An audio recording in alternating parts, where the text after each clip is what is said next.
Have you ever wondered what it really takes to make Agile work?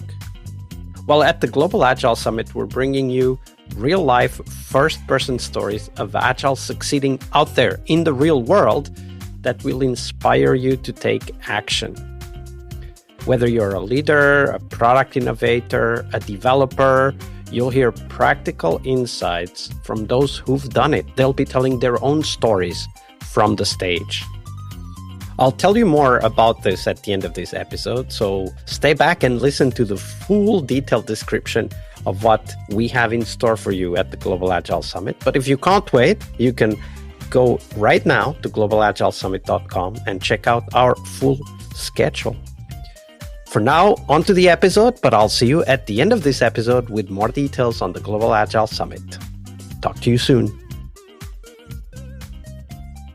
Hello, everybody. Welcome to one more of this Global Agile Summit episodes. This week, or actually today, we have with us Eagan Rackley. Hey, Eagan. Hi, welcome Bosco. to the show. Thanks. Excited to be here. Or I should say welcome back, because you've been a guest on the show before. Sure. Eagan is the track host for the developer track at the Global Agile Summit, and he's also a seasoned software engineer and agile leader with more than 2 decades of experience spanning game development, enterprise architecture, graphics, and highly parallel programming. Oh my God, I remember when parallel programming was a thing. It's a thing is. again because of the LLMs and the graphics cards. So Right. he's also a passionate problem solver. He excels in building collaborative teams, driving innovation, and turning conflict into opportunity, which is one of the topics we're going to talk about today. And he thrives on creating software that empowers people and transforms ideas into impact. Love it. So, Eagan, that was a short intro, but of course, today we're going to talk about leadership and specifically your journey with leadership. So let's start with a moment that changed everything for you. You were in a small team that was running experiments at the time together with marketing, and things got heated. Yeah. What happened? Take us to that room. Yeah, sure. So that moment really reshaped my entire view of leadership. And so at the time I was a brand new manager. I mean, maybe 3 months into managing. I had no idea what I was doing. And in my head, a manager had to be the smartest person in the room. They had to have unassailable positions. They had to fix everything themselves, because then my managers had kind of been like that, and I didn't really understand what it was like to be a leader. So we had this small experimentation team. It was 3 people. You were there, guiding the team, and we were doing well. We were doing really well. We were accomplishing our goals, and so the higher up said, "Okay, let's put them together with marketing." From the initial email, Why was this important? By the way, let's explain that a little bit. Why was it important to do it with marketing? Yeah, I mean, that's a great question. I mean, a lot of the experiments we were running were to sort of increase engagement, increase retention, increase sales. Marketing had some fundamental ideas around this. They also had some pretty major incentives they needed to achieve around getting more sales in the company. I think the whole organization had one of these big, hairy goals of we need to increase sales in the next 6 months by 300%. So we all had these incentives to work from. But I think also we had fundamentally different ideas about how we were going to do that. So from our initial email exchanges with the group, I think that our engineering team and the marketing team both felt like, hey, they just don't get it. Engineering, we wanted integrity of the product without a lot of ads, right? And the ads we wanted in there, we wanted to be really tasteful to our power users, because we were all power users. We all joined the company because that's what we were. And marketing wanted a lot of ads to hit these sales figures, this big 300% goal. our response on the engineering team when we kind of got together to huddle before our meeting with marketing was like, let's defend the castle. Like, let's fend off these invaders, because we know best. And right from the first meeting, and I am confident that engineering shot the first salvo here in this conflict.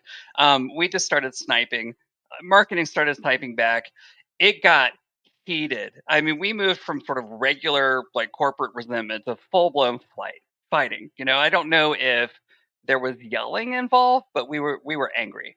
And this aha moment, this sort of shaped, I think, my whole philosophy around leadership is this agile leader that I really respected, which was you, said like, "Hey guys, we're all on the same team," and you did like this like Ray Charles movement with your head. We can solve this problem together, and it had a huge impact. Everyone felt like, oh, maybe we're being jerks. So I was really into like Zen Buddhism at the time, and there's this koan, Shodo Konbo, which is the obstacle is the path, and it's sort of like it's about leaning into conflict, leaning into your ordeal, and just like what you said was a koan of its own, and it kind of like and Egan was enlightened, and so I realized at that moment like, oh, that's leadership. It's not about controlling people. It's not about being unassailable. It's about creating a space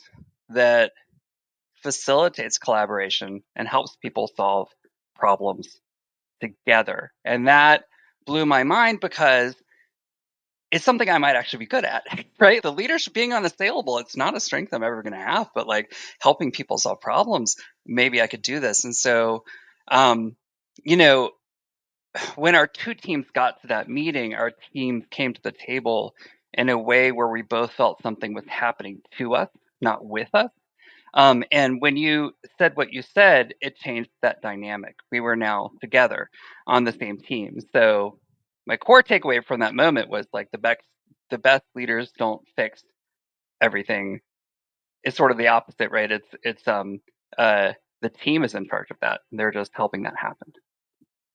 So one of the things from that story that comes to mind is this idea that being a leader isn't necessarily about providing all the answers. That's what you started from, right? But it might be bringing in the important questions that the group needs to handle. And of course, we're talking about leaders to teams, right? Like not leaders to individuals. That would be a different stance. But to bring out the questions. And one of the things that you mentioned is that it's not about controlling the situation, right? And I mean, one way to say this could be to say like it's about empowering people, but it's not just that. It's about allowing people to see and to feel that they have permission to come up with their own answers, right? Right. Yeah, exactly. I think that like as people who have had jobs in the world, we've all felt powerless at some point, right? And nobody does their best work when they feel powerless. Like, what is the point of bringing in these highly skilled, highly trained experts in their field if you're not giving them the space and agency to do their best work? If a leader, you're taking up all the air in the room, right? So, um, when I think about that, like why people feel powerless, misaligned incentives always comes to mind now, and the way that maybe the loudest team members, the ones who are best at sort of pushing their agenda, can steamroll other disciplines or even steamroll people on their own team because they're being driven by their own sort of perspective about those incentives. So uh, usually when I see that happening on a team or my team, the first goal is to sort of shift that from oh, this is happening to me, to how do we make this work for all of us. And I've got a strategy to do that if you want me to share that. Okay, yeah. Before the Okay. strategy, though, you Yeah. said something that I think requires a little bit of opening up. This Yeah. idea of misaligned incentives. What do you mean in practice? Yeah. Okay. So I mean, I guess with misaligned incentives, everyone has or optimized their work style for a different outcome, right? In any organization, it's an ecosystem, and there's always this tension between individual and collective objectives. And if those individual objectives rule the roost, let's say just marketing has more power, has some kind of power dynamic where they get to what they want to do and engineering doesn't. They might come up with alone a great strategy to increase scales, increase sales at the expense of engineering quality, right? Or engineering alone could have the perfect software at the expense of timelines and missed marketing deadlines.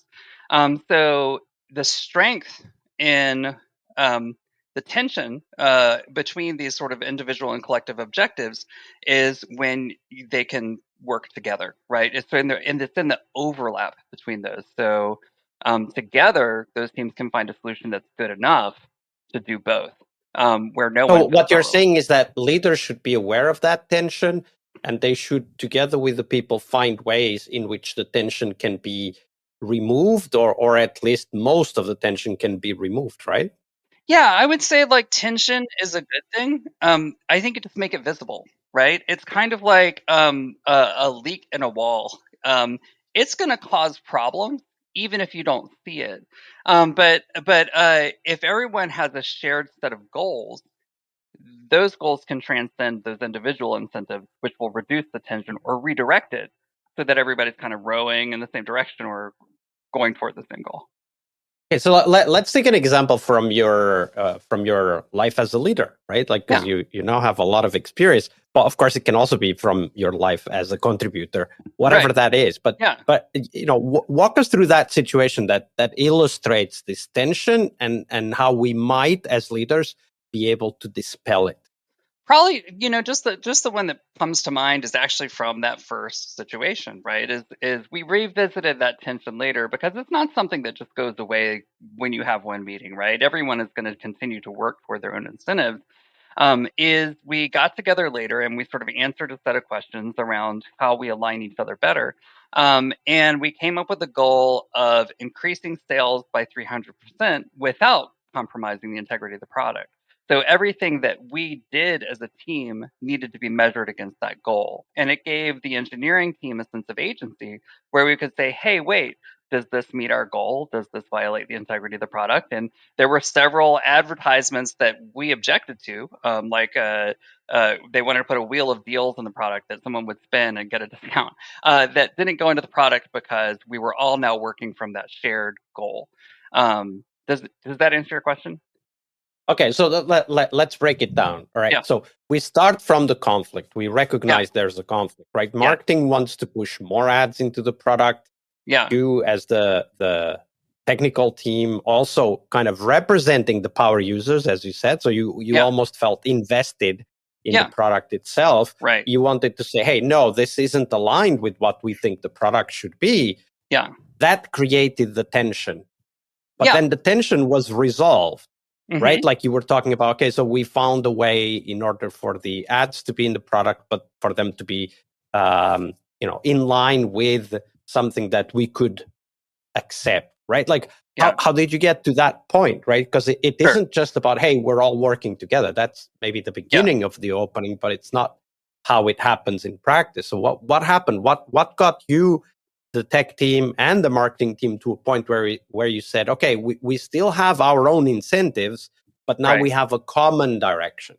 Yeah, that's a great question. And so, I mean, I think that really came from thinking about that initial meeting a lot. I spent a lot of time thinking about how do we do that sort of more upfront, right? How do we solve that problem from the get go? And I, did a lot of research online. I looked into how other people solved it, and I wish I had a reference for this, but I came up with that research with kind of three sets of questions that are designed to have everyone take a step back and look at everybody else's pieces of the pie that they're holding, so everybody kind of has the whole pie. And that is what I think brought us forward. And would it be valuable to go over those and what they're for? Okay, great. Yeah, Um, let's make it practical. I don't know yeah, if you have one or more examples, but let's make it practical. sure. Okay, so we had this team. We still had this tension and conflict. We occasionally argued again from time to time as we went forward. So we got together as a team with a set of post-it notes, and everybody got their post-it notes and a pen. And we started by asking 3 sets of questions. The first set: why do we exist as a team, and why does it matter? And this sort of and the answers to this, everybody would write them down and then share what they wrote. Just let everybody see what everybody else's piece of that puzzle was, right? And when you start to hear what everyone else says, and when we started to hear that on the team, you could start to see a sense of shared purpose start to settle in with the team, right? We're getting a better idea why engineering, why is that so important to them, right? And engineers are getting an idea from marketing, hey, why is that so important to them? And because you fundamentally, naturally cannot see what other people's incentives are, what pressures they're under, and so it just makes those kind of visible. Um, the next step in that sort of discussion is that we asked, why is the work we do important, and who does it impact? And this was just more parts of the puzzle, right? It makes me think of this question that I heard around the time I was looking into the anti-fragile philosophy, which is, what does your software do when there's a downturn in the market?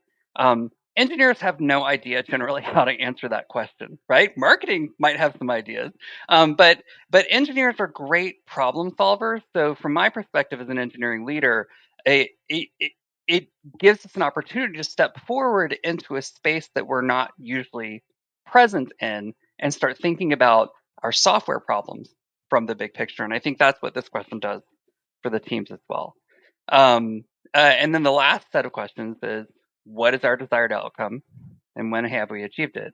And this kind of moves the question from the problem to our outcomes, which is just a great measuring stick for teams. So thinking about sort of, at my last game studio, one of our outcomes was pretty minor by comparison, which was get 1% better sales than the release of our last game, right? And there's a lot of ways to solve that, right? But when you're thinking about it from the perspective of another discipline, you're going to think outside the box that you normally would.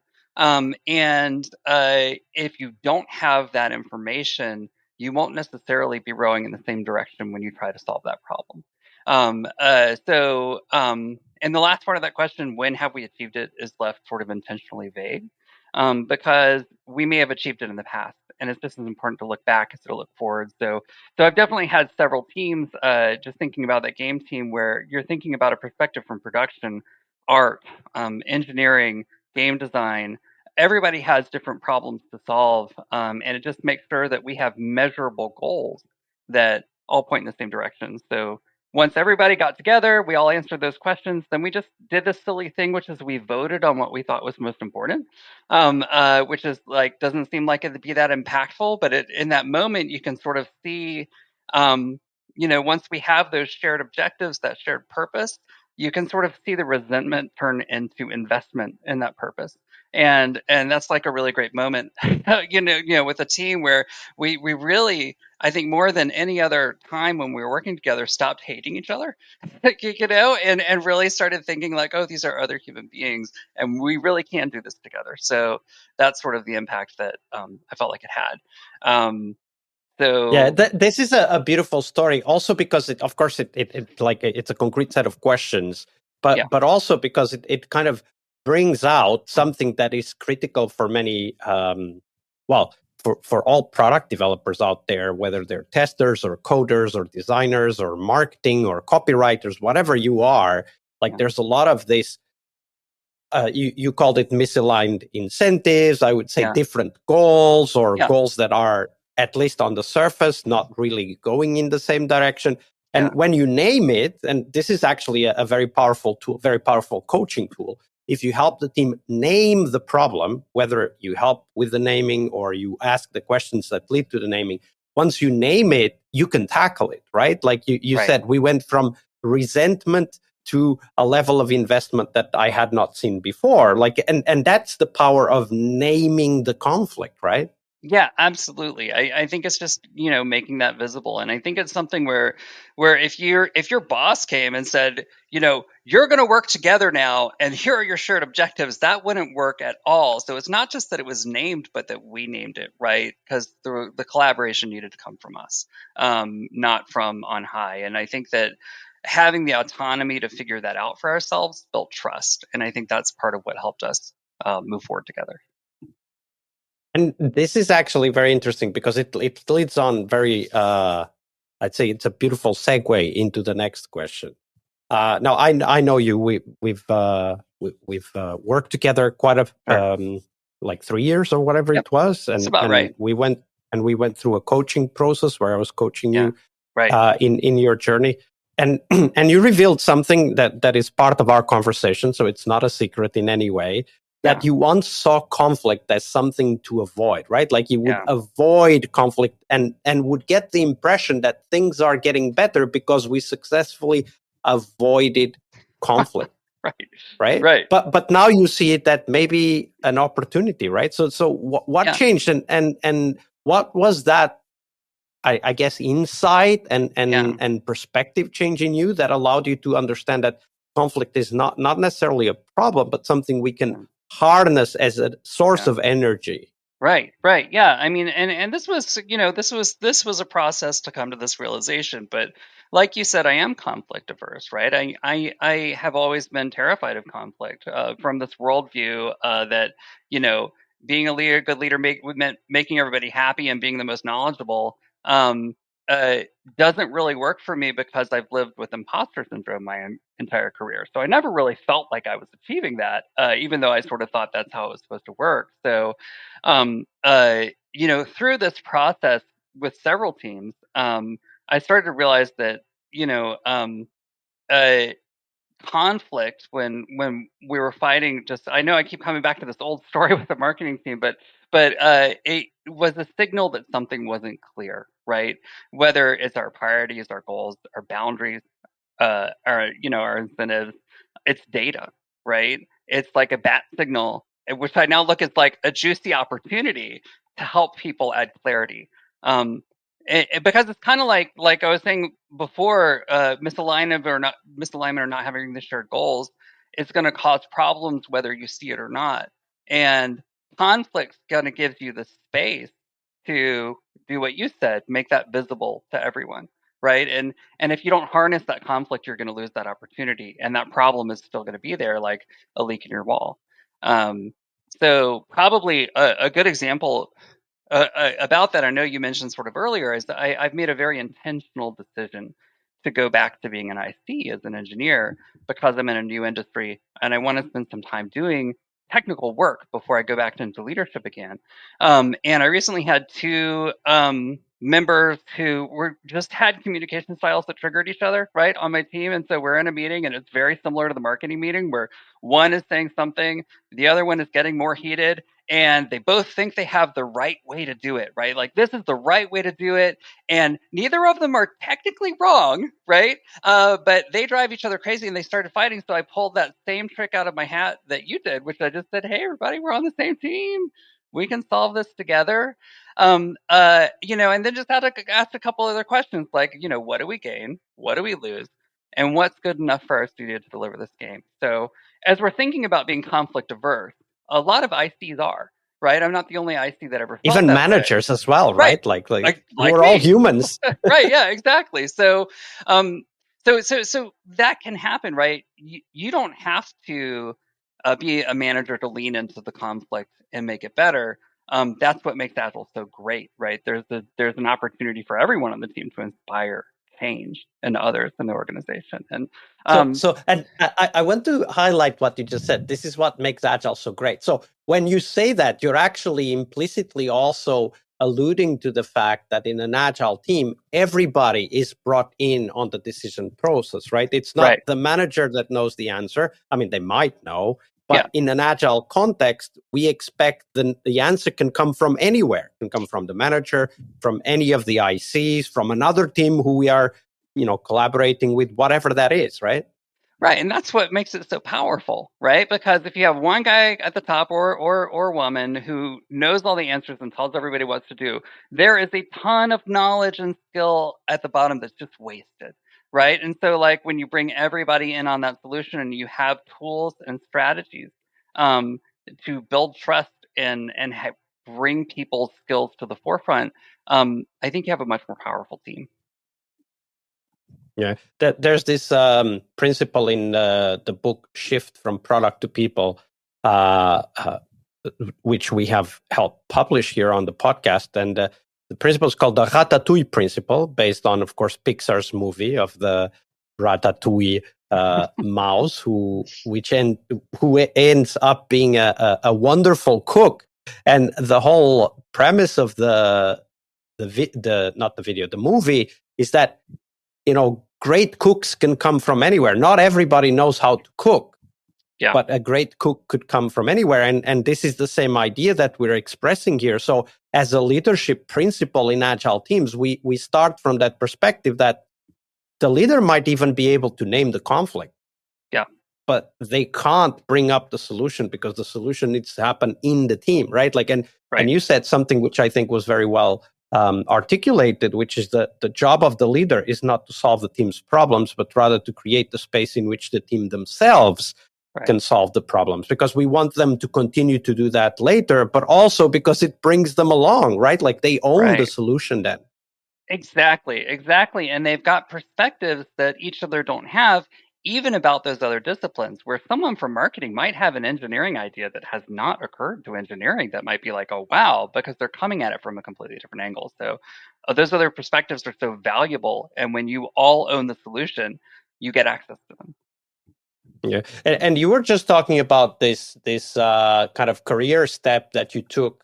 You decided to go back to gaming and take an IC role. So you've worked in leadership roles, but you have also had and have influence without authority, right? Because leadership usually has that authority.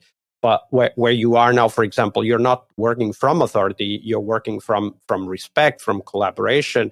What did you learn about this aspect of, I mean, you called it bottom-up leadership, but let's say this lateral leadership, if you will, especially when stepping into a new industry, right? Because you need to establish your credibility first. Right. Yeah. And that's exactly what I lost when I joined the new industry. Is I decided originally to go to a video game studio. It was the middle of the pandemic. My wife was on this artist residency in the mountains of Wyoming, and she called me and she was like, we don't have to live our lives this way anymore. And what she was talking about was moving to the mountains and not living in a city anymore. But what I heard while she was gone was like, you could go get a video game job. and that's what I did. And it was always intentional to want to be an engineer for a while, again, just because it is such a different industry, different technical problems and different leadership problems and styles. But when I became an engineer again, what nobody told me was going to happen was that all of my authority and credibility was going to be lost. So when I went into this new work culture, I was coming from one where it was highly collaborative and you could just say whatever you want. Like if you didn't think something was working well, you just tell someone. And that was just totally normal for us, where I entered a culture where it was not normal to do that. Everybody had authority in their own realm and you really weren't supposed to upend it, especially not as the new guy, right? Who had never worked in video games before. So I learned a hard truth from that, which is you can't help people who don't want your help. And people don't want your help if you haven't earned their trust. So I think that my lesson from that was that trust is more important than your expertise. And you don't lead with knowledge, you lead with trust. And once you've established that trust, now you can offer tools, right? And not solutions, as someone who's an IC. So instead of telling, right, which a lot of leaders do, you just help facilitate clarity. And that could have been what I did in that discussion with my team members here. It could be just creating space for transformation for other people. Sometimes that's just validating that they're frustrated. It's definitely something in this new studio. We just gone through a really big major release, and everyone was exhausted and everyone was a little broken because releases in the game industry are intense. And so sometimes it's just validating people's experiences and then just asking some open-ended questions that might spark change, like, oh yeah, that I can see where this cycle didn't work for you. What would have made it better? What are 3 things you would do differently? Yeah.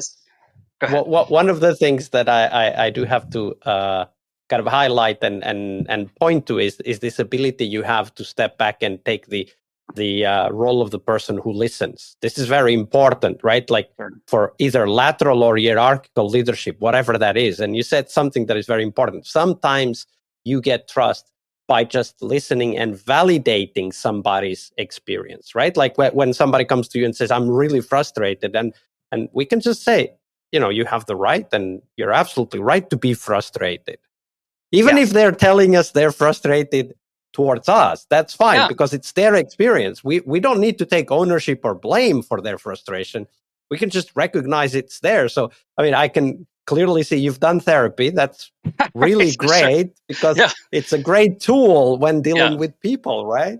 Yeah, absolutely. And I would recommend this for all human beings. I honestly think that we should have like a school we have to go to when we turn 40, where we just like, if there's any emotional intelligence you haven't gained up to that point, just make sure that you've processed, your stuff, because when you start to see other people, you can also influence them in positive ways, right? And I sort of see my job as an IC or as leader is going out there and creating positive ripples for other people, right? And you hope that those ripples will spread out to other people. I think that having the skill to just listen and validate is one of the most important skills, whether you're a leader or not.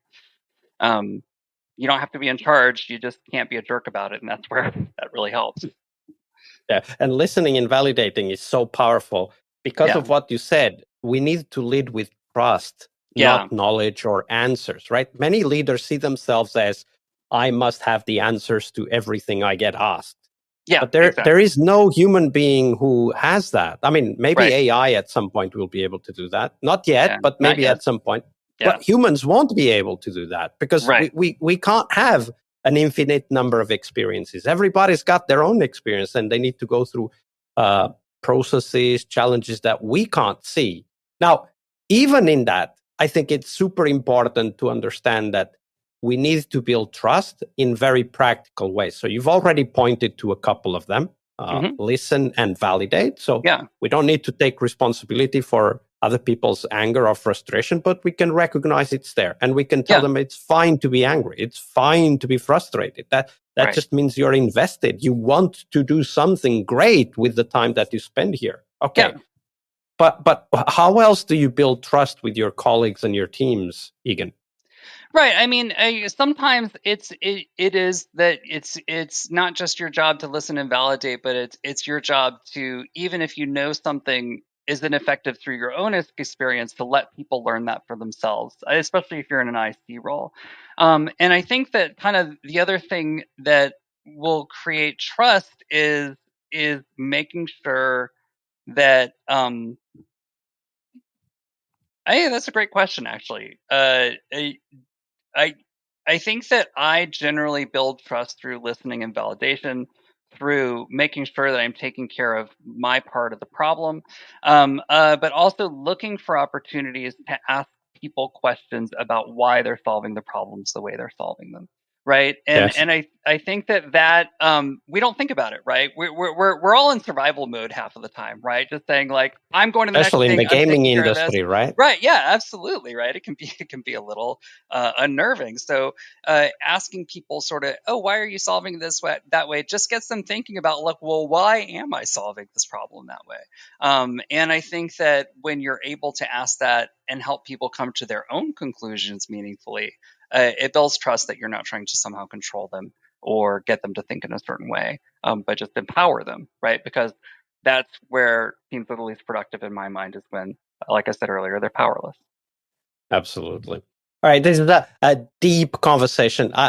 We could be in this conversation for a while. There's so many nuances to the human experience. But if people want to dive a little bit deeper and understand more about this, listening and validating, the trust aspects, what is one resource you'd recommend for people that want to go deeper? I mean, I have two, right? And they're both resources that I got through you or by listening to your podcast. And I think that these are great because they really get to the root of the problem. One is Management 3.0 by Eagan Rackley or some of his new work. And the other is I really resonate with Esther Derby. So Agile retrospectives, making good teams great. By the way, retrospectives are a great tool for establishing trust.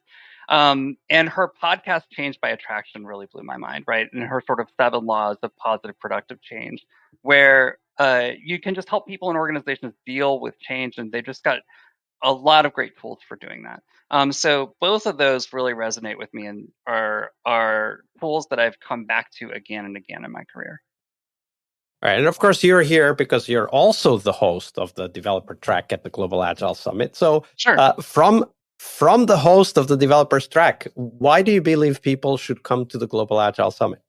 Yeah, I've been thinking about this. Okay, and I think that whether you're a leader, a product owner, an agilist, a scrum master, or an IC, the summit is going to be where these aha moments that we were talking about are happening en masse, right? It's not just some technical conference where we're going over like this is how Scrum works and this is dry process and strategy. It's an experience that will change the way you think. And that's why we're all volunteering for it. We know how powerful that is.